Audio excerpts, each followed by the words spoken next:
and then to arrange for a huge loan to that country from the World Bank or the IMF or one of the sister organizations. But the money would not actually go to the country itself. The country would collateralize the loan with its resource, but the money would go directly to our own corporations, big engineering companies like Bechtel and Halliburton and Brown and Root, and my own company would get a piece of the action to build infrastructure projects in the country. Things like power plants and industrial parks and highways, things that benefited a few rich people in those countries, as well as making huge profits for our own corporations. For a long time, I thought I was doing the right thing, as many people in that business do.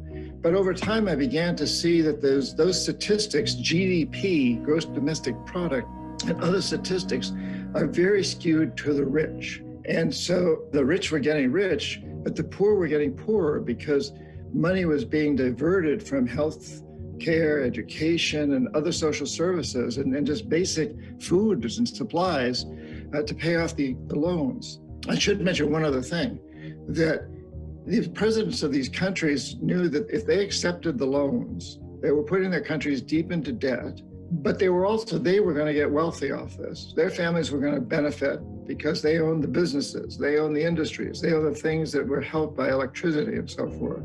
But there was another incentive for them, and that was that what we call jackals were in the background. And these are CIA assets usually, who overthrow governments or assassinate their leaders.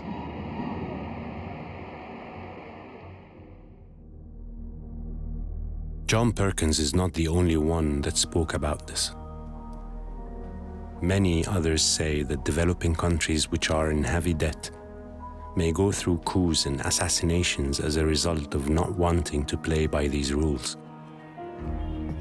And they say that these institutions and companies that lend countries have thousands of employees, and some jobs there are to manufacture and manage such crises.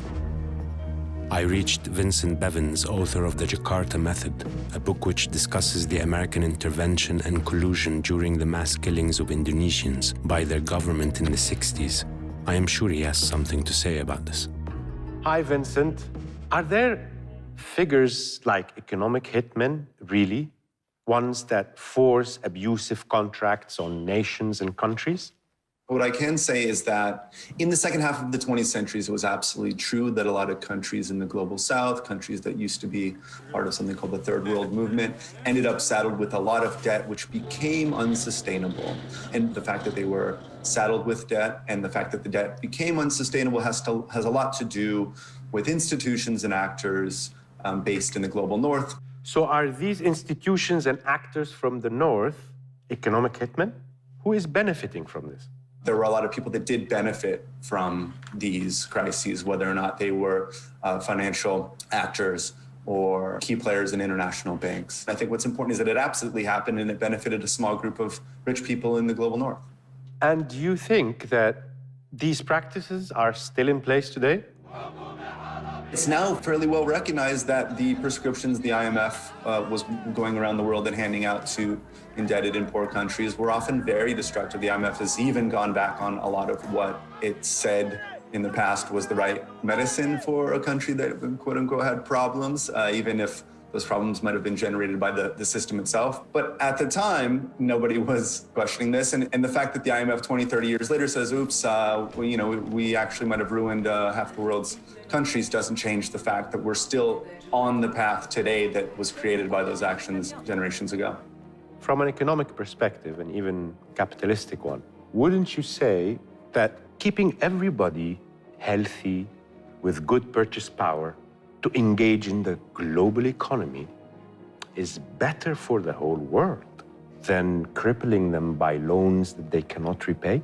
This is the paradox at the heart of liberal ideology, right? Because one would believe, based on the tenets of economics practiced in the English-speaking world, and one would believe, based on the ideals of liberalism in general, that it would be better for everyone to make sure the countries in the global south are growing just as fast and as robustly as any other country. But what we have seen is that did not happen over the last 70 years, and countries in the global north are still doing just fine.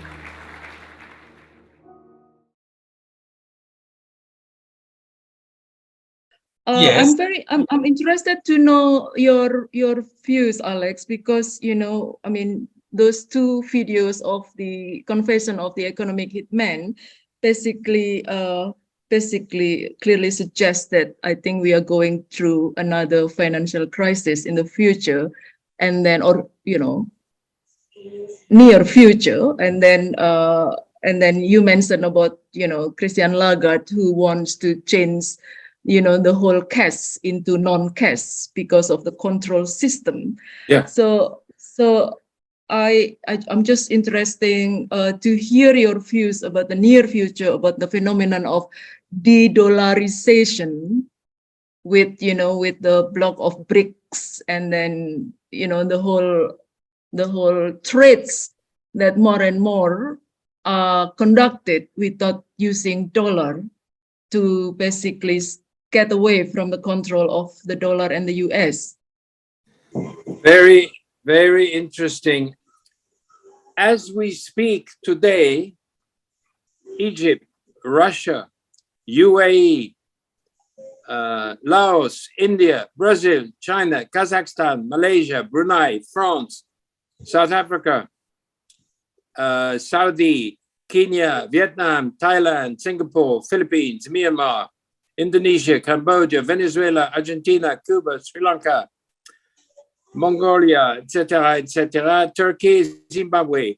This is today the list of countries who do not need to use US dollar to pay anymore. So there is some very, and today I received a paper that people are scared to death that the dollar is going to go way down. Well, the dollar is, as the film has mentioned, in a way, the dollar is a political currency by all means. And they still will sell their weapons for billions of dollars. Now, will they ask to be paid in dollars if the country, China and India, says, I'm sorry, we don't pay you in dollars? So there's a big crisis going on, and you can follow it in the press, of course. But this is a monumental change that's going on, where suddenly the dollar will not be the leading control. So then what happens next? Up to you where you want to put your gold or your banknotes in your garden or somewhere. But it is happening. It is happening quite rapidly. And even if Mr. Diamond said that everything is safe, yeah, the world is changing. I think the dollar story is